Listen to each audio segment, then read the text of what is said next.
Je regardais, je vis un ange puissant qui tenait dans ses mains un livre et qui criait d'une voix forte. Shalom bien-aimés dans le Seigneur, nous voici encore dans notre mission Chant Vivant. Chant Vivant, c'est cette émission que Métanoïa vous propose déjà depuis quelque temps, qui fait l'analyse de cantiques que nous chantons à l'église, de cantiques de louange, de cantiques d'adoration, à la lumière de la parole de Dieu. Notre objectif, c'est de faire ressortir toutes ces richesses qu'il y a à l'intérieur pour te permettre une louange avec connaissance et profondeur. Aujourd'hui, nous sommes en train de parler du cantique d'un bien-aimé que nous aimons très bien, notre frère Papa Franck Moulaja. Et je dois vous présenter pendant 2 ou 3 minutes qui est cette personne de Papa Franck Moulaja. Il est né le 1er mai de 1972, ici à Kinshasa, et c'est un juriste. Il a fait le droit à l'UPC, l'Université protestante du Congo. Il a commencé sa musique tout en vraiment enfant, adolescent, avec la chorale Gloria. Et en 1996, il sort son premier album qui s'appelle Jérusalem. Jérusalem, avec beaucoup de cantiques que nous connaissons. Et puis, en 1998, c'est là qu'ils vont créer le groupe Adorons l'Éternel avec Papa Alain Moloto, où il sera le coordonnateur adjoint et chargé technique. Mais les cantiques que nous voulons parler cet après-midi, c'est Bon Berger. C'est cantique qui a été écrit au sein du Gaël en Sublime 2, 2003. Et le chant qui a été écrit pendant ce temps par Papa Franck Moulaja, Bon Berger. Et c'est ce que nous voulons faire pendant ce temps. Voici le premier paragraphe. Voici ce qu'il dit. Tu es pour nous le bon berger. En toi, nous pouvons toujours espérer la lumière que nos cœurs contemplent, les bons bergers qui marchent devant son peuple. Quand tu es là, tu maîtrises le flot de la mer et la barque ne peut chavirer. Nous voulons parler de ce premier strophe. J'aime la manière dont il est en train de faire. Mais parlons d'abord du bon berger. C'est un cantique de louange, c'est un cantique d'adoration qui est dédié directement au bon berger. C'est une relation entre la brebis et le berger. Et le brebis sont en train de parler des louanges de leur berger, de leur capacité. Donc tout ce que nous serons en train de trouver dans ces cantiques doit partir de cette relation du berger et de la brebis. Voici la première phrase qu'il dit. Tu es pour nous le bon berger. En fait, en réalité, ce n'est pas Papa Franck qui invente cela. C'est la Bible qui le dit dans Jean chapitre 10, de verset 11. Jésus dit, je suis le bon berger. En répétant la chose, Papa Franck est en train de confirmer simplement ce que le Christ est en train de dire. Je suis le bon berger. Et durant ces cantiques, il va mettre en valeur toute la fonctionnalité, la puissance, la capacité du bon berger vers sa brebis. La seconde phrase, il dit, en toi, nous pouvons toujours espérer. Espérer veut dire compter sur quelqu'un, s'appuyer sur quelqu'un. Espérer veut dire regarder comme cette personne peut être ton secours, dépendre de lui. Et pourquoi la brebis doit-elle espérer au bon berger? Voici quelques raisons. La Bible dit, dans Jean chapitre 10 que nous venons lire, à partir du verset 2 et 3, il est montré clairement que la brebis appartient au berger. Et le berger le connaît par son nom. Lorsque vous appartenez à quelqu'un, lorsqu'il vous connaît par son nom, il y a toute la raison du monde d'espérer en lui. Le verset 9 est en train de nous montrer que lorsque le berger est avec nous, il nous apporte le salut, mais il nous amène aussi vers le vert pâturage. Le salut, c'est dans toute sa grandeur. La protection est dedans. Voici ce que le psaume 23 dit à partir du verset 6, premier. Le psaume 23 est en train de montrer combien le berger peut nous garder et nous guider dans le vert pâturage. Il dit une autre phrase. Il dit ceci. Les bons bergers qui marchent devant son peuple. Le bon berger qui marche devant son peuple. Il y a un travail que le berger a l'habitude de faire, c'est que s'il veut nourrir le brebis le matin, il sort en avance et marche devant, et essaie de voir là où il peut ramener tout le brebis pour soit boire ou soit manger. Donc le bon berger marche devant son peuple. Qu'est-ce que nous voulons dire ici?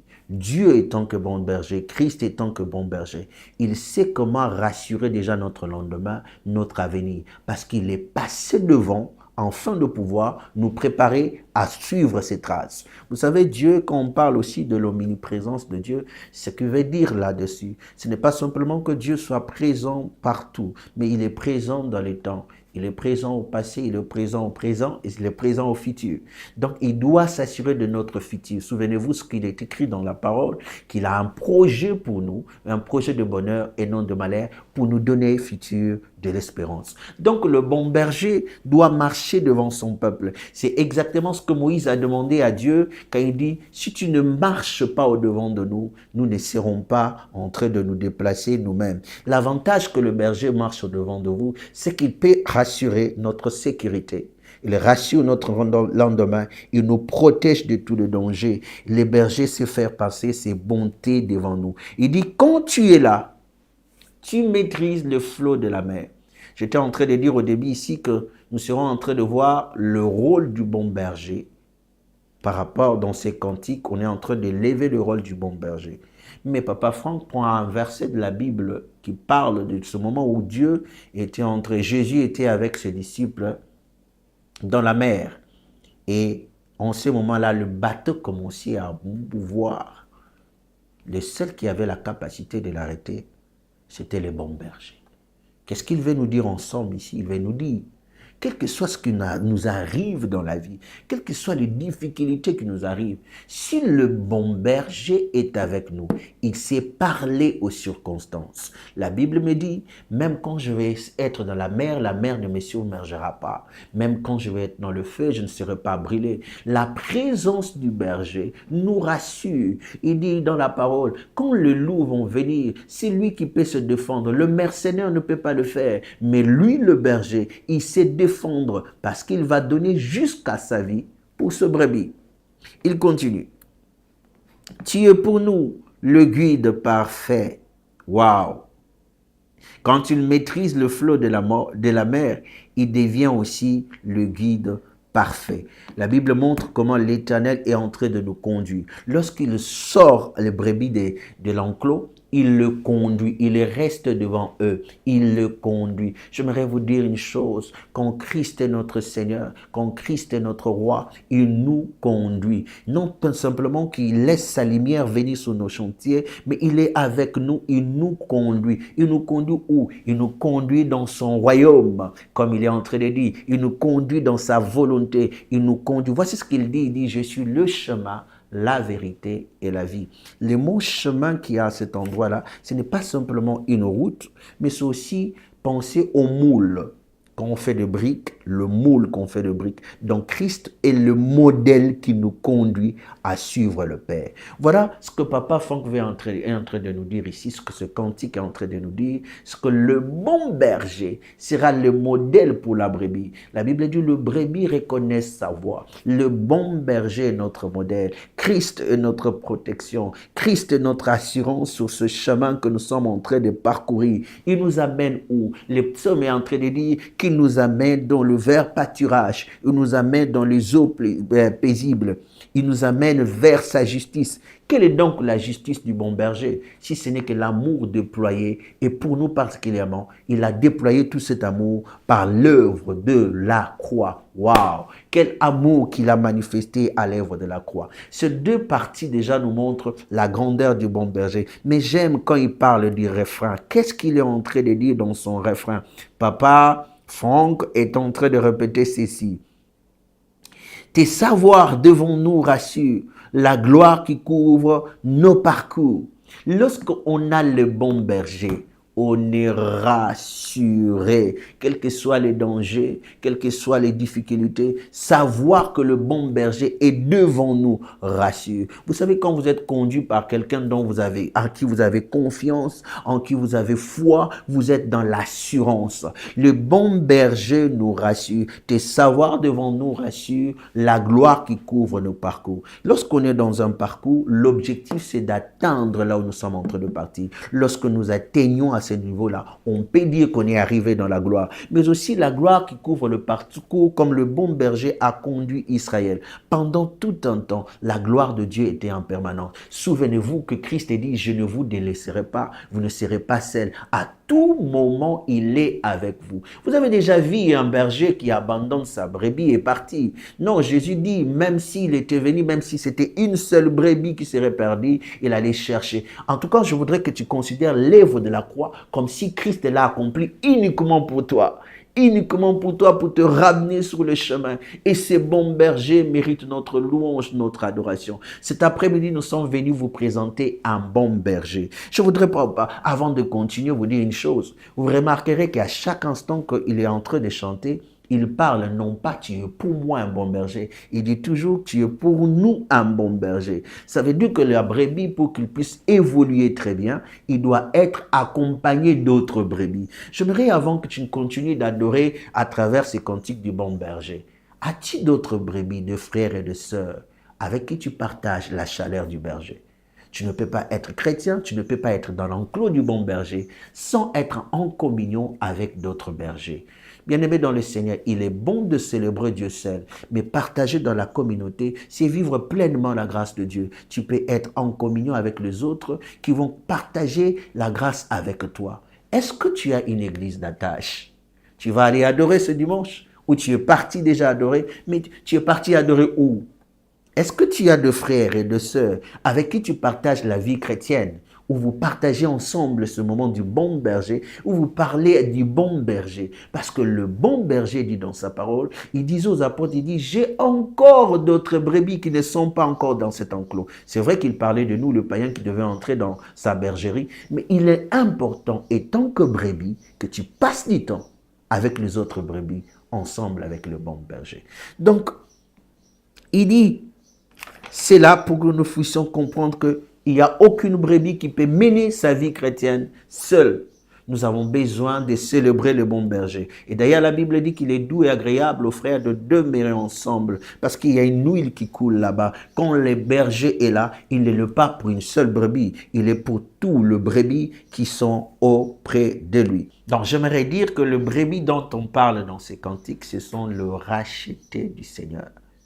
Il a racheté le brebis, il a acheté ça pour la louange de sa gloire. Et la brebis doit célébrer le bon berger. Et nous pouvons continuer de savoir, devant nous rassure, la gloire qui couvre le parcours, le soleil qui éclaire notre chemin et qui rassure nos lendemains. Nos lendemains. Waouh! Quelque chose qui est difficile dans plusieurs personnes. Le lendemain. C'est ce que je disais tantôt. La brebis se rassure de sa nourriture, de son pâturage par rapport à la qualité du berger, la force du berger. Les bergers qui sortent très tôt le matin, qui cherchent quelque chose pour la brebis et lui dit, viens avec moi, main dans la main, pour que nous puissions aller là où je trouvais la nourriture. J'aimerais rassurer à quelqu'un, notre bon berger connaît de quoi nous avons besoin. Il sait exactement ce qu'il nous faut. Il ne peut pas nous amener vers de pâturage pour manger, de pâturage qui vont nous endommager. Non, il sait ce qu'il faut. Il sait ce qu'il nous donnera. Il sait ce que nous avons besoin. Il est pour nous le bon berger. En toi, nous pouvons toujours espérer. Et voici, il continue encore. Il nous conduit promptement sur son chemin. Repos si doux quand tu nous portes dans ton sein. Ton amour divin nous soutient. Quand le berger est là, la brebis doit être calme, posée, en sécurité. Souvenez-vous que le berger a dit, venez à moi, tous qui êtes fatigués, chargés, je vous donnerai du repos. repos si doux. Quand je sais qu'à l'extérieur, il y a une sécurité qui me surveille. Quand je sais que comme je dors là, je reçois déjà tout ce qu'il me faut pour le lendemain. Le repos devient de plus en plus doux lorsqu'on ne s'inquiète pas du lendemain. Parce que le lendemain est rassuré par le berger qui est déjà parti chercher ce qu'il nous faut. Ce qui est mieux ici, ce qui nous rassure pas simplement le lendemain sur terre, mais il nous rassure aussi notre avenir de l'éternité. Alors, prends du repos. Repos, ton repos doit être si doux parce que le bon berger est là. Il est là auprès de nous. Quand tu nous portes dans son sein et son amour divin nous soutient. Vous savez, l'amour de Dieu, c'est, on ne connaît ni la profondeur, ni la hauteur, ni la grandeur. Cet amour qui a commencé de nous prendre comme de pécheurs et faire de nous des enfants de Dieu. C'est un amour qui a commencé à nous prendre comme des brebis inutiles et de nous ramener dans l'enclos, dans la maison du Seigneur. Quand il est le berger, on peut sentir l'amour du berger. Le berger ne peut jamais laisser que l'inconnu vienne et frappe la brebis sans que le berger puisse réagir. Je me souviens d'un berger qui s'appelait David. Il parle de son expérience quand le loup venait chercher à frapper, à manger le brebis. Comment David réagissait? Vous pouvez trouver ça normal qu'un humain puisse attaquer le loup? Vous pouvez trouver ça normal qu'il déchire le lion, qu'il attaque juste parce qu'il veut déchirer la brebis. C'est exactement ce que Dieu fait lorsque nous sommes dans son sein. Il nous montre son amour en nous protégeant. Il est capable de renverser, de déchirer les ordonnances. Il est capable de livrer publiquement en spectacle le diable et tous ses acolytes à cause de ces brebis que nous sommes. Et je pense que ce cantique est tellement bénissant. Et nous croyons que nous aurons aussi son auteur à cet endroit pour qu'il nous explique encore plus. Mais mon objectif, c'est de te dire, tu n'as pas Papa Franck avec toi, mais tu as son cantique. Et tu dois le comprendre à la lumière de la parole de Dieu. Et nous pouvons passer à la seconde partie de ce merveilleux cantique, qui sera plus intéressante si nous la faisons aussi calmement. Pendant ce 15 minutes de l'émission qui nous a été donnée, j'aimerais vraiment que tu regardes l'amour du bon berger. Quand il est là, tout est tranquille. Ma première question, c'est de savoir, c'est vrai que tu as aimé ce cantique, mais est-ce que tu es toujours dans l'enclos du bon berger? Ma question, c'est de savoir, est-ce que tu espères toujours en lui? Ou alors parce que les paramètres économiques, familiales ne donnent plus, tu commences à trouver d'autres moyens. Le bon berger est là, il sait là où il t'amène. Et son esprit peut t'accompagner. Tu peux reconnaître la voix du berger qui te parle maintenant. Et tu l'élèves et tu l'adores étant que bon berger. On se retrouve le prochain dimanche pour pouvoir parler de ce cantique. Bon berger. Que Dieu vous bénisse et à bientôt. Merci.